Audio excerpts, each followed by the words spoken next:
Hey boys, welcome back to some more Nrl Supercoach 2023. It's going to be the round 3 review, and this was a bit of a frustrating week in terms of just I felt like this was a week that we could have potentially gone fairly big and really clawed our way back into the top echelon in terms of rank, but just we had some good scores. Honestly, we just had, again, we had a couple of stinkers. Again, I didn't nail the captaincy, which cost me like 40, 50 points, which it's not the end of the world, but the fact we've done that now the first 3 weeks, it's a killer. And I'm going to say, I complained about it all last year, and you can go back and watch because I pretty much nailed most of the captaincies last week. I did have a couple of stinkers, and I did have Cleary as captain when he got sent off. But I had for the most part pretty good captaincy, and I still complained about it then. I hate the captaincy in Supercoach. Like it's just such a factor on if you have a good week, bad week, or great week. Like I think there's just too much randomness and luck involved with one player scoring double, but it doesn't seem like it's going to change it anytime soon, so it is what it is. But yeah, we scored 1,073, which, yeah, like I said, it felt like it was going to be a week that I went big, but yeah, 1,044 the average score, so we just pipped the average. Our rank is still, we only went up 1,000 spots. I'm actually curious to see how far in points we are behind, like a top 1,000 person. I'll have a look at the end of this video, but yeah, bit of an annoying week, I shall say. I'm still happy with the team though. We'll get into how we went, get into the nitty gritty here. We're going to start out with the dummy halves, and oh man, so it's the beauty and the horror of Supercoach right here. Wade Egan, we brought him in. I went with my gut, honestly. Reed Marnie got a nice little try assist in that game to bump up to, I don't know, he probably got like 50 something, but he wasn't looking great, and that was sort of, I don't know, I just always had those doubts with Marnie from last year that if he doesn't get the attack, his base stats are fucking awful. So I went with Wade Egan. He was 100k cheaper, and I thought he probably could score as well as Marnie, if we're being honest. And he scored a try in like the opening few minutes, and I felt so damn good. It felt so damn good. He ended up with 71, but he copped a bad knock from Tamalolo. Thankfully he's all, well, it seems like he's okay, but obviously now he is going to miss this week with the 11-day stand-down policy for concussions. I think it's confirmed. He definitely failed his HIA on the weekend, so I'd imagine he is definitely out. Does it actually say here? Yeah, I don't know. I'm sure he's not going to be playing this week regardless, but it happened with 10 minutes to go, I think. It looked like he was going to play the full 82, which again is, oh man. It just would have been so nice if it didn't happen, because now, well, our next guy, Tanner Boyd, he scored 47. I think he kicked 6 goals. So, what's that? 24 points in goals. I think Tanner Boyd is pretty trash. Thankfully, he did get the 47 because he went down.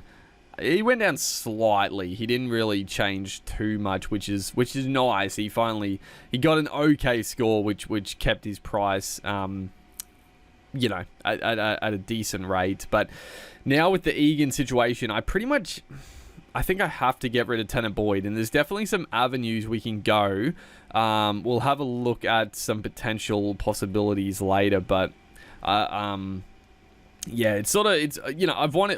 to get rid of Tanner Boyd regardless, so it's not the worst thing in the world, but we'll see if we can actually swing to get Tanner Boyd to someone I actually want to get. That's going to be the kicker, I guess. But yeah, Egan as a second dummy half, like potentially he is just a nice little cash grab. when he comes back, maybe till their bye. But I don't know, like, he's looking pretty good. Like, his base stats are good. The attack is just there. The Warriors are looking a far better team this year. So, I don't know, Wade Egan, he's looking like a decent number 2 dummy half. Obviously, he's my number 1 dummy half at the moment. But, yeah, we'll see. We'll see what happens. I don't know what I'm going to do this week. Joe Tarpany got 63 and Christian Welsh 25. Oh my word. 25 points for Christian Welsh. That was one of the ones that really killed me. That is a real kick in the guts. 25 points for Welsh. I got to be honest, I don't even understand. Like, with no Solomona, I really expected Welsh to play bigger minutes. I mean, I know the weekend, pretty much every game was, like, hot, like, real hot. And I'm guessing that's why his minutes were so low. But I got to be honest, I am half tempted to maybe get rid of Welsh for a cheaper guy to free up cash and use the cash elsewhere. But, yeah, I don't know. We'll see. We'll see. We'll go through other guys that I think are on the chopping block.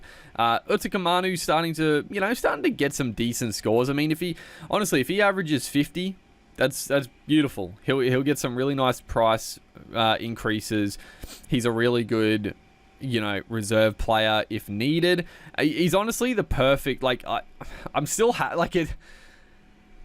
it's again this week. This is one of those ones where I'm like, because I made my team with really good depth in the front row, playing Utakamano as one of my reserves rather than my, front liner, this could have been a really nice bonus for me with Welsh and Tarpany both getting like 60s. Would have been a really nice boost, but fucking Welsh had to shit the bed. But Utakamano thankfully still got the 48. And that's sort of what I'm like, if Welsh is going to drop some cash now, it's like, do I just bite the bullet, put Utakamano as my second front rower? If he's getting decent minutes now and Christian Welsh, we just trade out for someone. Unsure at the moment, because I'm not even that, like, I don't know, the cheapies they're not really to my liking. We'll have a look, but yeah, it's a bit slim pickings anyway. So yeah, Franklin Palais did not play, which didn't matter either or, I guess. It would have been nice if he did play, just to hopefully get some decent points and get some increase in price, but yeah, it is what it is. The back row, bit of a stinker here for Feeder, only 49. Teague Wilton, 68 points. I'm pretty sure he didn't have a line break or a try. He might have had a line break. I don't know. He was close to busting. Man, I honestly cannot believe he hasn't scored a try in this opening 3 rounds yet, because he has run so many great lines. I feel like he hasn't dropped the ball. Like, I'm sure he's had an error, but he's hit the line so hard. Nikora on the other side has been busting through, but Teague Wilton, he's been marked up nicely. He's been close a couple of times, but the tries are coming for him. He looks really good. I mean, the Sharks back rowers, Nikora and Wilson, are looking very, very solid. So take the 68 points, really. That's sensational. And Jermaine Hopgood come back down to earth. I mean, I told you guys, I've been saying it, that Hopgood is he could just be a nice little cash grab, a big fucking increase this week. But I mean, he was just not going to keep up the minutes and the points. And now with Ryan Madison coming back this week, he's back this week or next week, I can't remember. I thought it was a 4-game suspension, so maybe next week. But definitely one to keep an eye on what happens there, because if Ryan Madison is on the bench rather than playing on an edge, I honestly think Hopgood is you could almost trade him in. But we'll see if the minutes increase, maybe, because they were low this week. Like, it felt like they were low, but also, I don't know, it's just one of those games he didn't really get that many opportunities, I guess. But yeah, like, I mean, look at that. 84 minutes, 71, and then, it dropped down to 54 minutes. So keep an eye on it the next couple of weeks, and potentially on the radar to trade out for sure, because, I mean, it just wasn't going to keep up. The 70-plus minute 70 plus minute stuff. So hopefully he just gets to like those 60 minutes would be great, honestly. But we'll see. Luke Garner obviously didn't play. Bryce Cartwright, 53. Fantastic. He had a really nice bump there. Should get a couple more weeks of Cartwright starting. I don't expect him to stay long term, but he scored really well. Like, I've played him now a couple of times for some good scores, and he's going to make some good cash. So happy with that. Jacob Preston. I mean, you know, the best cheapie. Well, not the best cheapie, but a fantastic player to pick up. And, like, I'm glad I was able to get him last week. I didn't have, like, too many issues that I couldn't pick up, like Preston or someone else. So it was nice to be able to get Egan and Preston in for their increase and also good points. And, I mean, he looks really good. Like, I just can't see him losing that spot now. I mean, unless he plays badly, I just can't see it. Even when Pengai comes back, I think Pengai just goes into the middle rotation because that's where he plays his best footy anyway. So, yeah. The halves is where it really let me down here. Sammy Walker, 24. That's a rough one. Not great. And then Nathan Cleary obviously didn't play. So there's decisions to make with Sam Walker. Do I ride him? With Cleary coming back, do I need 2 premium halves? Well, the thing is, I say that. Obviously, Nico Hines is a guy that is high priority. It seems like he's going to be back this week, but do you rush straight back in and get him? He's 900k. Like, he looked really good in the trials and everything, but yeah, 900,000, like, it's tough to bring him back. And it's also really annoying that Walker got 24 because he was looking for a good price increase and it would have been easier to flip him onto Hines. But yeah, I don't know. We'll see. We'll see if we got the cash. We'll see if we can swing it. Because that's the issue with the dummy half. If I get rid of Boyd, yeah, we'll look at that in a second. Adam Dewey, 28. Stinker. I mean, obviously he was in doubt for the game, so you know, it was one of those ones. Yeah, it was just one of those poor games. Again, I feel like a lot of people probably didn't. Well, they probably did play Dewey because he did get confirmed, but they played Katoa to start over him, and then obviously brought Dewey probably as their 4th reserve when he was named. But yeah, 28 points. Man, the halves just absolutely stinking it up this week. Isaiah Katoa, didn't have to play him. I was in that camp of potentially playing Katoa over Dewey, but as you can see, I had vice captaincy on Trbojevic, and I thought, you know what? Nah, if Dewey's ruled out, I'll just take the free loop of Trbojevic because I wasn't really that. I didn't think Katoa was going to score that great this week anyway. I mean, I know he's got a couple of 40s, but I was expecting a lower score, so I didn't think it would really matter. And I thought, take the free loop if Dewey is ruled out. Obviously, it didn't happen like that, so we take the 28 points, and Katoa with the 1 less. Our backline, so this is where the backlines, well, it started fantastic. Lachlan Miller with the 98. As you can see, I did not trade him out. The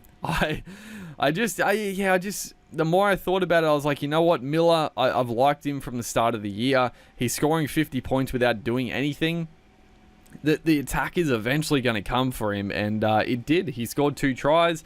He looked fantastic, and yeah, didn't quite crack the ton. So maybe, you know, Miller, is he a long-term keeper? Maybe, maybe not. I feel like he probably doesn't have the real ceiling because scoring 2 tries, like you'd expect probably 100 plus, but still great. It was a great way to start the round, really. Val Holmes, 67. I mean, again, he's not scoring what we probably hoped he would, but I can't complain with 67. Like, don't get me wrong. If I could have started with Ruben Garrick instead of Holmes, I guess it would have been nice, but I'm not concerned. Paul Alamotti, I felt pretty confident playing Alamotti this week. 78 points. I just, you know, I felt against the Tigers it's a good matchup, and also he was sort of due for some attack in his game. Like, he's looked promising, but without any tries or line breaks really. So he got a nice little boost there. Jacob Kiraz 62, and as you can see, I put the captaincy on him. I don't get me wrong, I'm damn happy with 62 for what he did. Like, he looks like a genuine keeper. We'll talk about the captaincy in a second. Taruva didn't play. Khan Pereira got 65, which is good. Like, the more money he can make quickly, the better, because I do want to get rid of him pretty ASAP, if I'm being honest. And then Warbrick 14. Oh my god. So thankfully I did not play Warbrick. I just, it was tempting against the Titans, but I just felt like Alamotti was just the better play, and thank God I did, because Warbrick actually fucking stunk it up. Tom Trebojevic 103 and Tedesco 60, which is annoying. Again, I felt like at halftime he was probably on like 40 to 50 points, and then just didn't do anything in the second half again. So I think Tedesco is gone, and I think a lot of people are going to do it. I felt like I said it before the round last week that Tedesco to Reece Walsh looks like the play in my team, and it feels like it's just the best option now anyway. But the captaincy, how did I come to Kiraz being the captain? So Trebojevic, obviously 103 vice captain, very tempting to loop, but see, the thing is, if I loop Trebojevic, and I was tempted, but the fact that Dewey was like 50-50 for a while there, I thought, well, if he's out, I get a free loop anyway, so I'll just ride it. And then, what was I going to say? And then 100 points. It's a good score to loop, but it's probably not enough to loop. And the fact is, if I looped him, I definitely would have swapped out Alamotti, who I felt pretty good about. Like, I just felt like Alamotti was going to score well. So he was probably the guy, because everyone else was like pretty good. So I think I was going to get rid of Alamotti.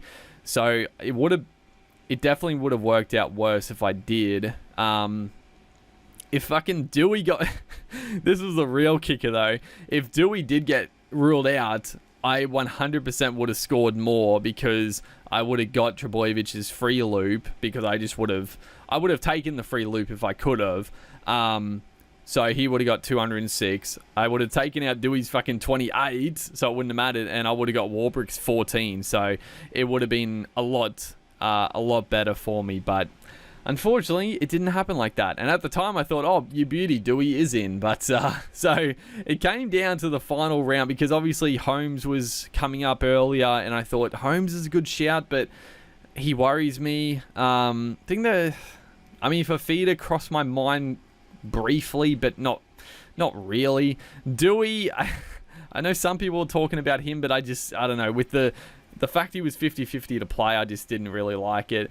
And then it came down to Kiraz or Tarpany. And, granted, if I played either, they would have been the same. I mean, Tarpany would have got 2 points more. But I honestly thought Kiraz is probably as safe as Tarpany. I think they both, at their sort of low or like normal will score 60 points. And Kiraz just has that ceiling to him. So it actually turned out to be a pretty easy decision to go Kiraz, just because he felt safe. Just the amount of runs he takes is obscene. The tackle breaking, and the fact he could have scored some tries in that game, but just didn't happen, unfortunately. So that's how we went. Pretty happy with the team. We'll have so let's change things up to how it'll shake up with everyone back now. So who do the Dogs verse? The Dogs, the Warriors. So Panthers, Eels. Alamotti v Taruva. I think Taruva is just the play. Taruva's base is just incredible. The Eels have been leaking points, so it's not that tough a matchup. Alamotti, He's a pretty good shout against the Warriors, I think, as well. But I do like Taruva. Miller, Holmes, Kiraz all pick themselves. Trebojevic, at the moment, Tedesco. Dewey is there. I know a lot of people are getting rid of Dewey, but I don't really understand it because he's looked pretty bad like the whole 3 rounds. But he got 89, 56. I mean, granted, he's played some trash. Like he's played some easy games. So I mean, you know what? I can't understand why people are getting rid of him. But I don't know. Honestly, the only guy I'd probably want to bring in is Brimson. But yeah, he's probably a bit too expensive now. Sam Walker, will switch Walker with Cleary for now. We'll see if Walker stays. The back row. So this is where I do love the depth, but do we have too many players? Yeah, because I feel like Wilton, Fafita, Preston is sort of like a must play now. Like maybe, I don't know. His base is really good. Garner, I still like. I mean, I'm giving Garner this week basically. Like he looked good in round 2. He could have scored a big one. He had a couple of tries disallowed. He looked a lot better, obviously, by last week. So I'm giving him this week. If he doesn't continue like the 60-plus minutes, or like high 60s, and looking good, I'll definitely switch him out. But I think he stays for now. And then the front row, I'm still happy with. And then the hooking department, this is where the real issue is. So I do think the best trade for me is Tedesco out. Like I just know it's coming. Like he's gonna come back from the bye and fucking score some big ones. But I mean that's how it goes. That's how it goes. Jermaine Asako, he's got the most points of any fullback. That is, man, 21% of teams have him. Like oh goodness gracious, like. Well done. William Kennedy, 55. I'm surprised he only got 55 because I thought he looked in everything in that game. But yeah, I was actually half tempted by Kennedy, but seeing he only got 55 in that game, yeah, he just doesn't quite have the base, I think. Nick Meaney scoring big, but again, he is against the Titans, so it is what it is. Gutherson, 84. Fido, he got 55, so he got a really nice increase.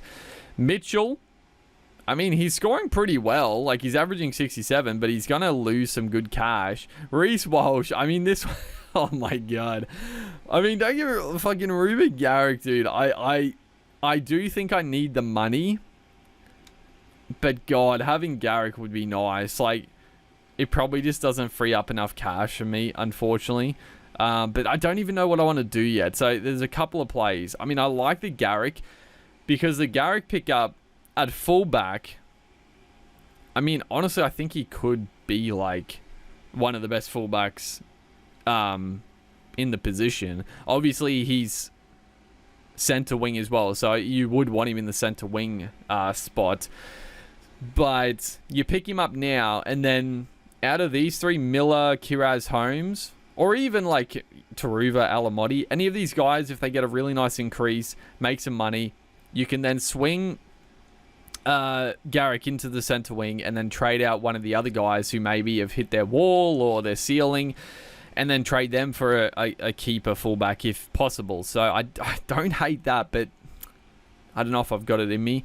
So Brimson, that's the guy I wanted to look at. 56. That's honestly. So yeah, that's put a line through him as well, because I felt like he was playing incredible that game. It felt like he was busting tackles, line breaks galore. Yeah, his scores just... It feels like he looks so dangerous, but the scores, they're just not quite there. So, yeah, I like Brimson, but yeah, I wouldn't trade Dewey out for him. That's for sure. Hayes Perham, honestly, I was pretty keen on Perham at the start of the year, but then I just sort of... I don't know. I thought there were better options with the cheapies. Honestly, I sort of wish I paid a little bit extra for the Perham or Fido. Any of those guys would have been nice. Where is Tyrell Sloan? I don't think I really want Sloan. Is he only wing fullback? Where is he? I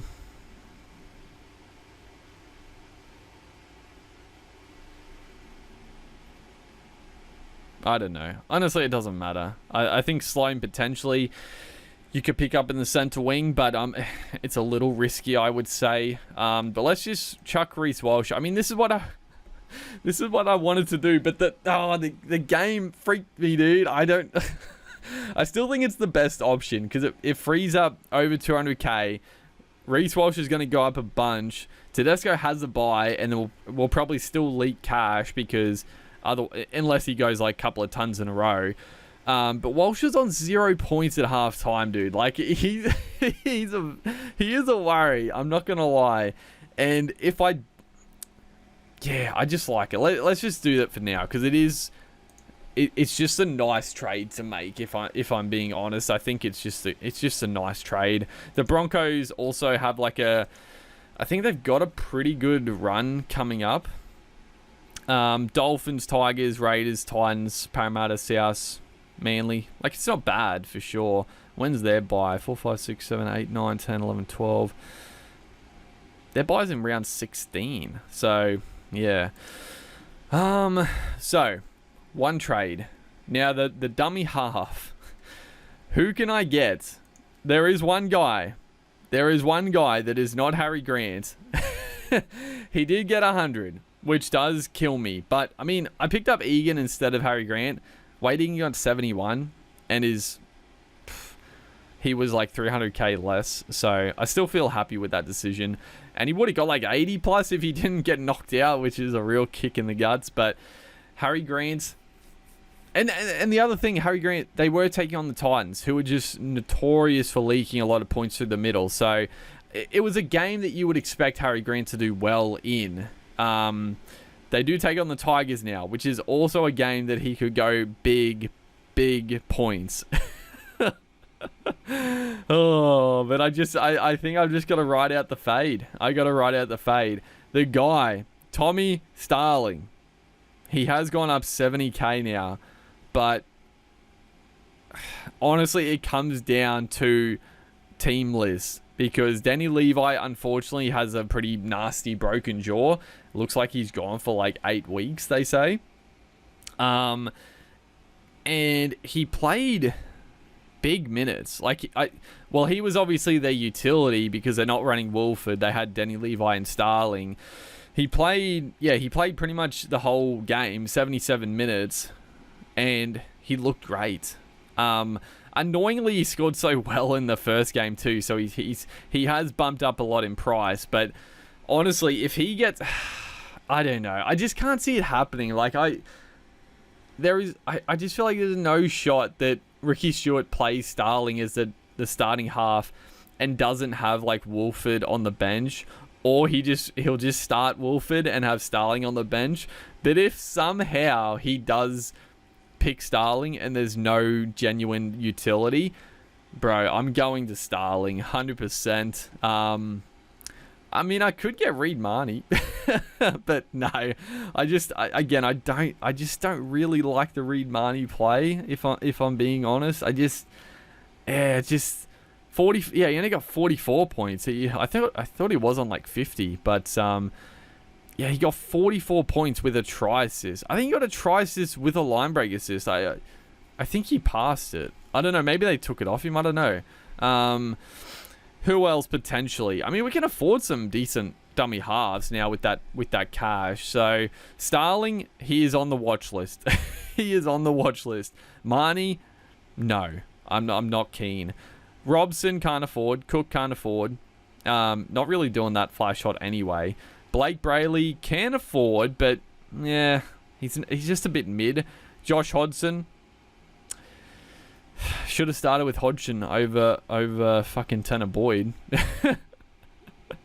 He hasn't looked good. I will grant you that, but he scored 60, 35, 60. That's a hell of a lot better than Tanner Boyd has. So would have been nice. I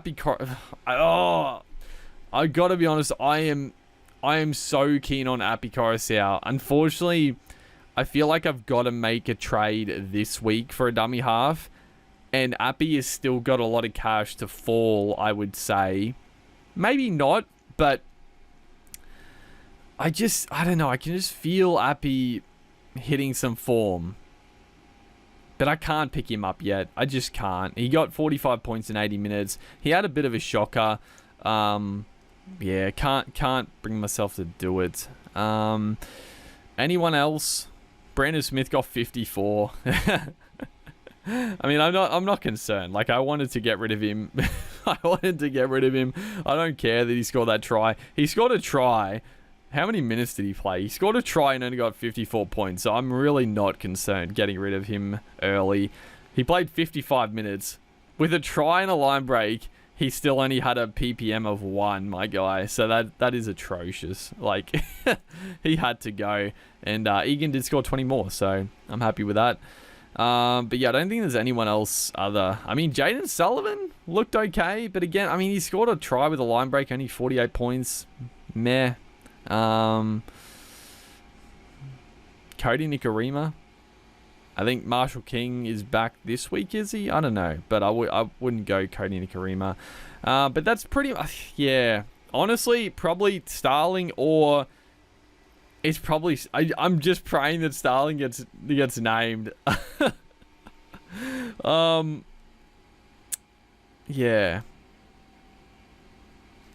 Okay, there's that. Who else is on the chopping block? Well, I mean, I could bring in Grant. If I did what I was going to say with Welsh, let's have a look at some cheaper front rowers. Because let's look at the front rowers. Because, yeah, Payne Haas is fucking killing it. And, so many people started him too. This is one of the ones that has bit me on the arse a bit. 25% of people have him. I mean, Tarpany is still doing well. Like, I'm not displeased with the 60 odds. But Payne Haas has been going big. Like, what did he get last week? It mustn't have been that great last week. Yeah, only 65, but 79 and 92. They're just, they're such big scores. Tohu Harris came back down to earth a little bit with a 60. So, I don't know. Tohu, I'm not that keen to rush him in. Tino backed up, a big week last week with only 54. Tom Gilbert, 70. And then, yeah, the rest of the front rows I'm just not keen on at all, really. I mean, Max King, maybe. Not really. Ruben Cotter's been a bit stinky for people who started him. Yeah, not too much else. Shaq Mitchell, so he got 29 points. So, yeah, not great. How many minutes did he play with a lot of their players back? He only played 24 minutes, so that's a... if he's only going to play like 25 minutes, he's not going to be a great pickup. But is there potentially a cheapie that is played couple... I mean, I guess we'll have a look at Ben Murdoch-Masila. I'm not keen on Murdoch-Masila at all, but let's just have a look. Isaac looked pretty strong for the Titans, but not that keen on. Who else have we got? Mamasia scored alright. Anyone else of note? Murdoch-Masila, 15 points. You just can't.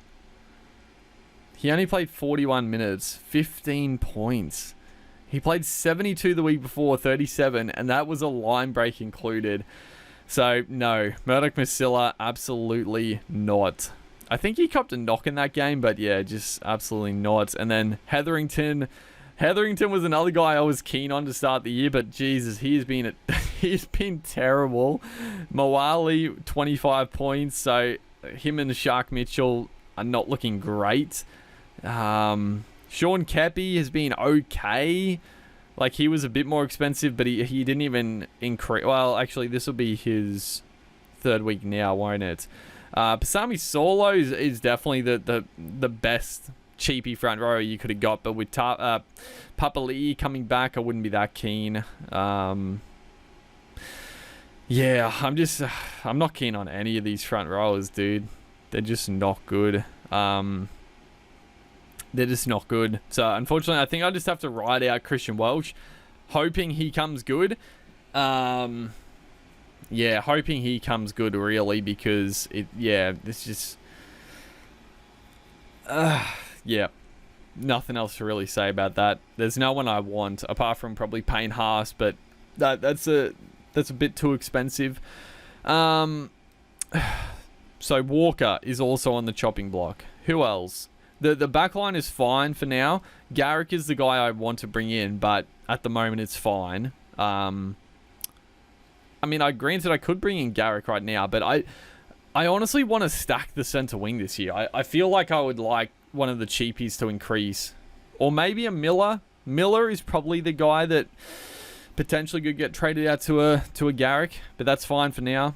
The 5'8s. Let's have a quick gander at the 5'8s. How did they go? So Dylan Brown has started to play some good footy. Cameron Munster is back soon.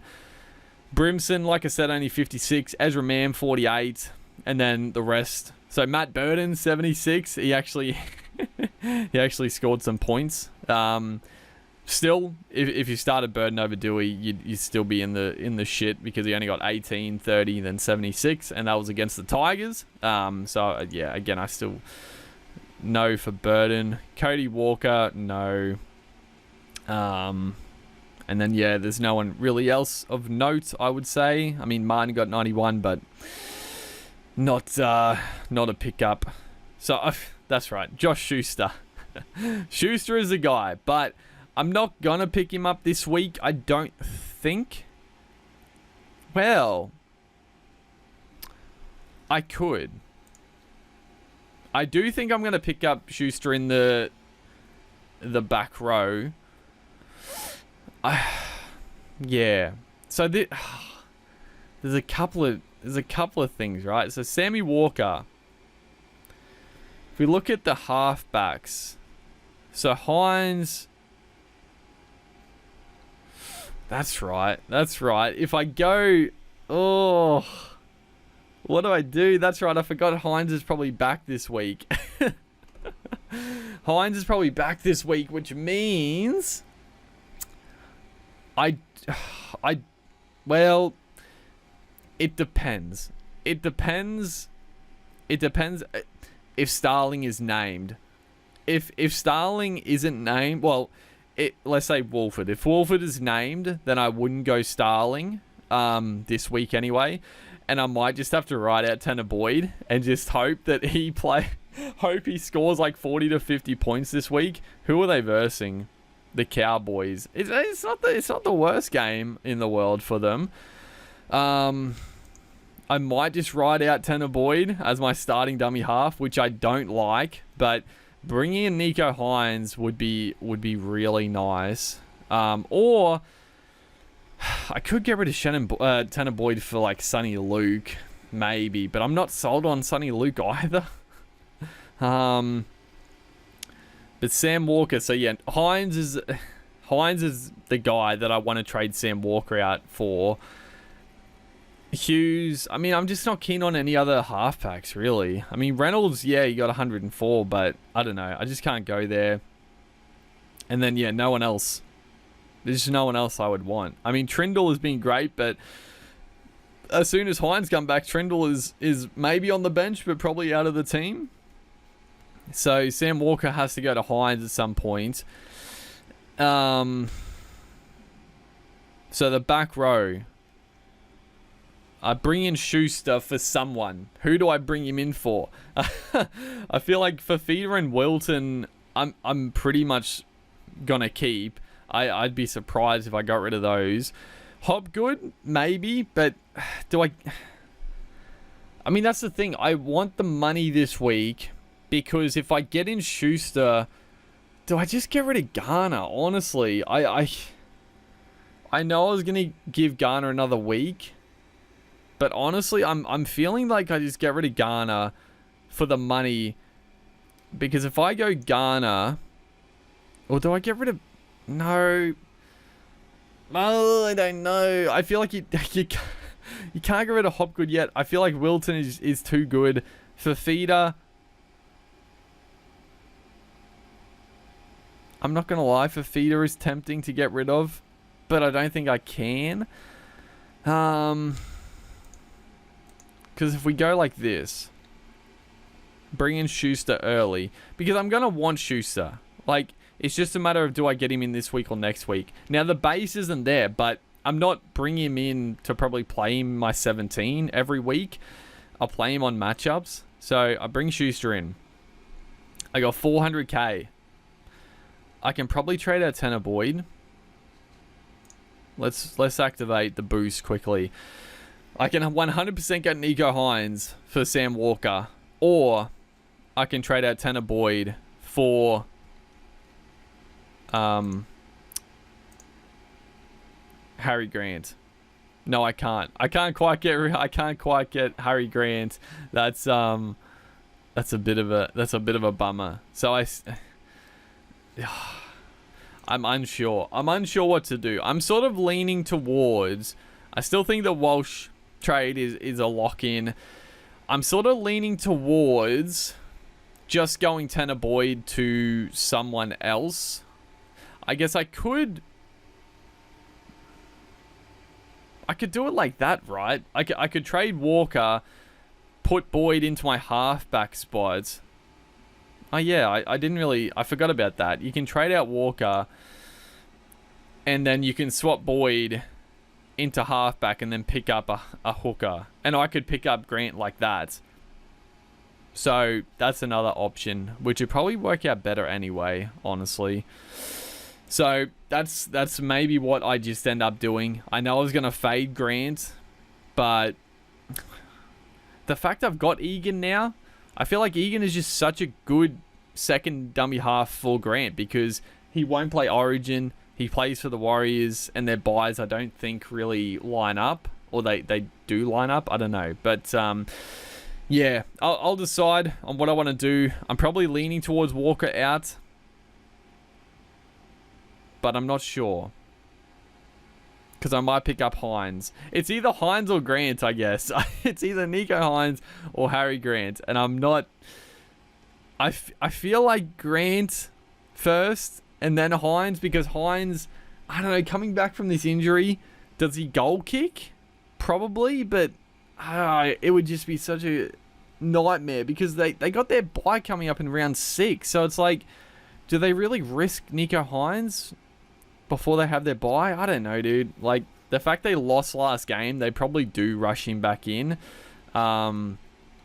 And I think Trindle might be injured with an ankle problem, so they might need him back anyway. But we'll see. Hopefully, guys are enjoying the Supercoach action. I've got some decisions to make. But yeah, I'll see you guys in the next one. I'll do the pre-lockout podcast. The pre-lockout, I will remember in the next video to go through the leagues and see how the leagues are going, and I'll go through more in depth of what I'm thinking of doing. But yeah, hopefully you guys enjoyed. Make sure to like and comment. I'll see you in the next one.